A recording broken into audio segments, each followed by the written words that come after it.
Hey, what's up, guys? Gons here for the Face Like the Sun YouTube channel. Violent extremism.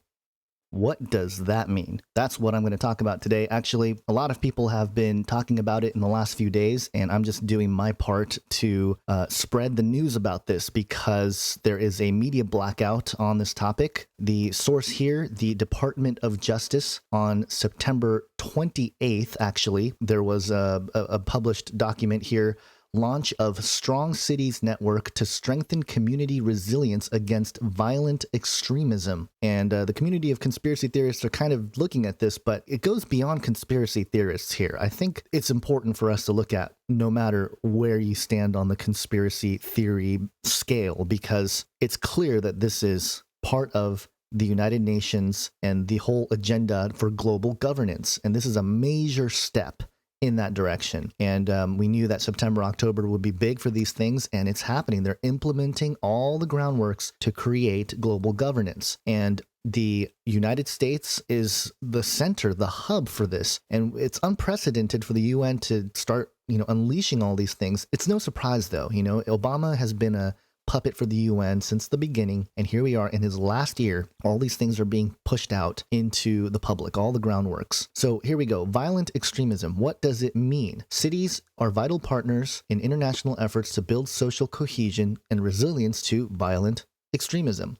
Now, in this document from the Department of Justice, it says violent extremism 10 times. This thing is only about, 7 or 8 paragraphs? It's a pretty short thing, but in every instance, it doesn't really define what it means. Violent extremism in all its forms by fostering collaboration among cities. Okay, to counter violent extremism, we need determined action on all levels of governance. Okay, building social cohesion and resilience to violent extremism. Okay, there's nothing that says what this is. Now, the next day, following the Monday, September 28th date, September 29th, Tuesday, Attorney General Loretta E. Lynch announces the launch of the Strong Cities Network at the United Nations General Assembly. And within this remark, again, this phrase, violent extremism, is mentioned 4 times. And again, not much of a definition here, but there is a little bit here. The first mention of it, violent extremism emerged from within our own communities, from terrorists inspired by groups like ISIL to fanatics motivated by hatred against religious or ethnic factions. Some aspire to travel overseas to train or to fight. Others plot attacks on targets within their homeland, but all are antithetical to the shared vision and common cause that joins us here today in this renewed international forum. Commitment to collaboration, dedication to peace, and devotion to the cause of justice within our nations and throughout the world. This is all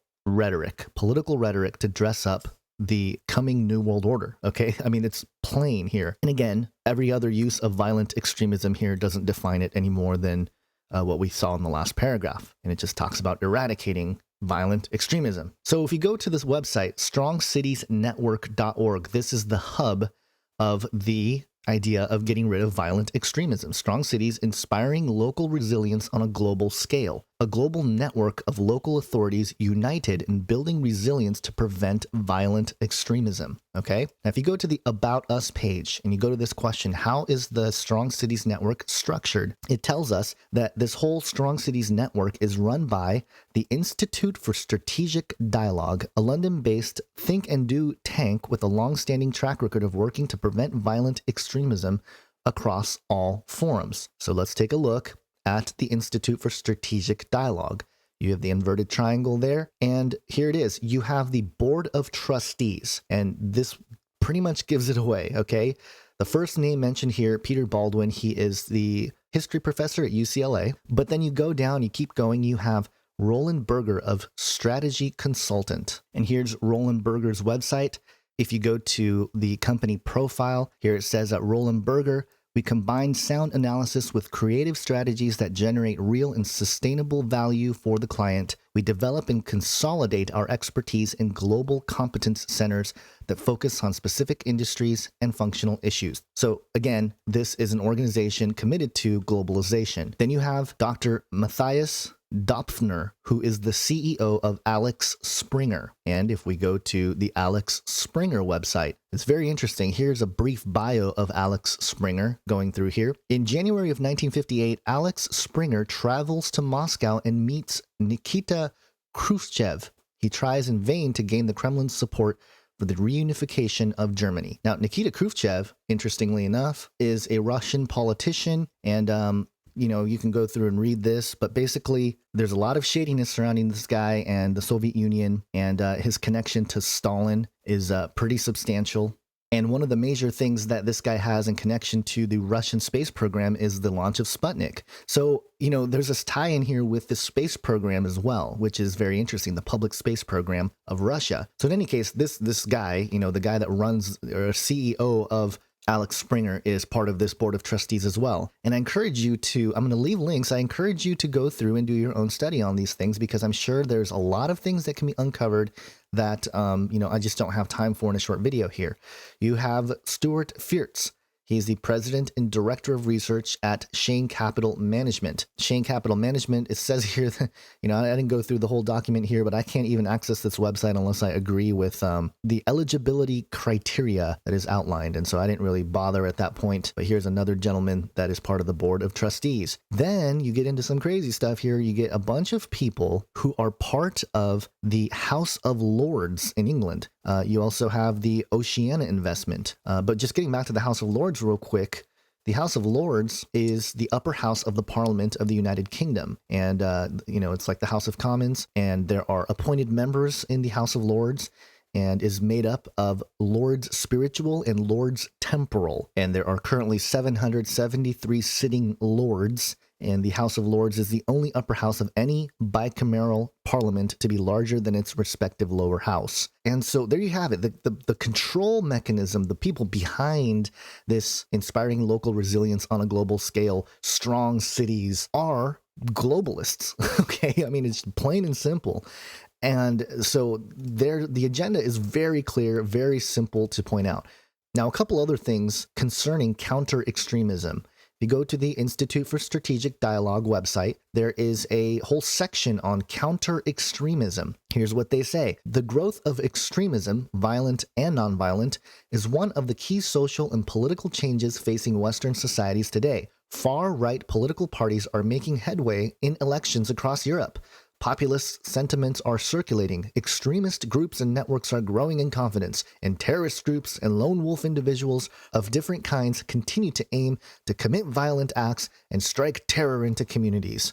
I mean, come on, this is all political propaganda. And they have all these programs. You have the Policy Planners Network, Against Violent Extremism Network, Far-Right Extremism and Intolerance. You have the counterextremism.org. You have RAN, the Radicalization Awareness Network. You have Technology and Extremism. And this one's really interesting here. In this little short blurb, it says, it is well known that violent extremist networks are making effective use of new technologies to inspire, radicalize, and recruit new audiences to their cause. Their films, messages, Twitter feeds, and Facebook groups are proliferating and are compelling and emotionally engaging. They speak to the target audience of angry young men that are vulnerable to radicalization. I mean, honestly, that rhetoric is so broad. People on YouTube, the truthers on YouTube, can fall under that category, okay? This is why the mainstream media is completely blacked out on this issue. There is a media blackout. They're not talking about this in the mainstream news, mostly because, and probably because, one of the board of trustees of the Institute for Strategic Dialogue, Axel Springer, I think I've been saying Alex the whole time, it's Axel Springer, is one of Europe's largest media companies and is one of the biggest publishing houses, and so they own a large part of corporate media. So there you have it, and I'm sorry, I'm kind of feeling dumb here. It's Axel Springer, not Alex Springer. I get so amped, I just, skip on little details like that. But in any case, getting back to the counter-extremism, there you have it. You have the social media technology there. And then you also have Extreme Dialogue, okay? A unique series of films and education resources aims to reduce the appeal of extremism among young people by offering a positive alternative to extremist material and propaganda increasingly available online. Extreme Dialogue will provide tools for teachers, youth, and community workers, helping them to promote active discussions and develop critical thinking skills among young people. So there you have it. They admit to propaganda. And, it's, again, dressed up in nice sort of rhetoric, but we know that there is something much more nefarious going on behind the scenes here. Now, something I missed real briefly, going back to RAND, the Radicalization Awareness Network, is co-chairs with Google Ideas, the European Commission's Radicalization Awareness Network. So there you go. There's a connection there with Google and the internet itself. This is all encompassing, folks, and this is dressed up. This whole strong cities thing is dressed up to be grassroots. Oh, we're starting this move against violent extremism, grassroots from our local community. But really, that's not what it is. It's an initiative coming from the top, from the globalists, trying to create a new world order. This is unprecedented, and there's a couple articles that I'll leave links to. Clyde Lewis talked about this last night because most mainstream outlets are not talking about this. Now, Clyde connected this to autonomous robots and stuff that are, could be deployed, and it was a very good discussion. And WND Leo Holman also reported on this about a day ago, and both articles here quoted Henry Kissinger, and I'll leave you with this, okay? Henry Kissinger, in an address to the Bilderberg meeting in Evian, France, May 21st, 1991, as transcribed from a tape recording made by one of the Swiss delegates, allegedly said this, quote, "Today, Americans would be outraged if UN troops entered Los Angeles to restore order. Tomorrow, they will be grateful. This is especially true if they were told there was an outside threat from beyond, whether real or promulgated, that threatened our very existence. It is then that all peoples of the world will pledge with world leaders to deliver them from this evil. The one thing every man fears is the unknown. When presented with this scenario, individual rights will be willingly relinquished for the guarantee of their well-being granted to them by their world government." There you have it, folks. This is not crazy conspiracy theory talk. This is the real deal. The New World Order is happening right before our eyes. We need to help friends and families wake up to this issue. I think it can be used as a tool for evangelism because obviously the Bible prophesied that there would be this sort of consolidation. But there's more specific details regarding that, and I think I'll look into that and study that a little bit more at some point and probably publish some videos on that because I do think there is a major consolidation coming, and I believe the fourth beast that comes up with some leaders that run it are going to be perhaps a coalition of nations or even corporations maybe that are going to be in charge of this final beast kingdom. So there you have it. Hope you guys have an awesome day. Please share this video. This one's pretty important to get the awareness out there. And definitely leave links in the comment section to other resources on this because we're trying to get the truth out there to the public for people to start realizing what's happening in the world. So have an awesome day, guys. God bless.